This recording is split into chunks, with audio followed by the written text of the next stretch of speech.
A day in my life as a content creator at age of 11. O diba, ganun. Pagtanghalian na nga ito, mga te. Bear nga lang ulamin namin kasi wala na nga kaming ulam dyan.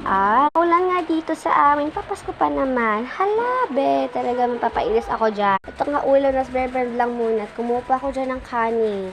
Di nga dyan mainit kasi kanina pa to ng umaga.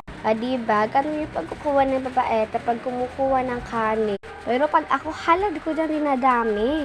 Na para bang, char. Pinakit ko na nga dyan.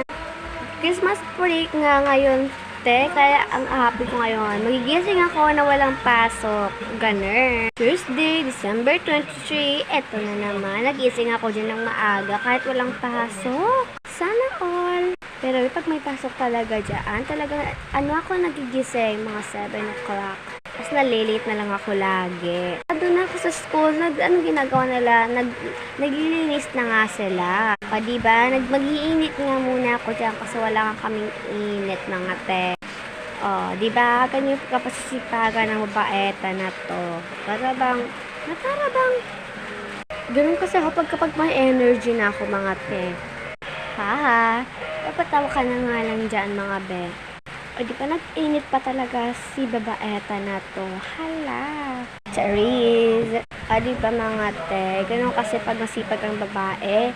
Kumain pa nga dyan ako ng chocolate mga te. Kasi talaga nagugutom na ako. Wala pa kasi ang init namin. Tanghalian na nga dyan. Mag-iinit pa talaga si ate ko. Di ba tumingin pa sa bintana para makipag-discuss dyan sa nasusulikon ng mga babae. Ha. Charis. Umiinom pa talaga dyan ang babae na para bang afam yung asawa. Charis. Wala pa akong boyfriend. Wala pa akong char. Halabig. Gugutom na ako. Naman na ako ng tubig. Parang busog ako. Talagang hindi pa ako nabubusog dyan. Nakikrim na ako sa ulamin namin. Nasuklay pa ang babae na to. Napaharap ang maganda. Pangit naman ito. Sumayaw pa niyaan.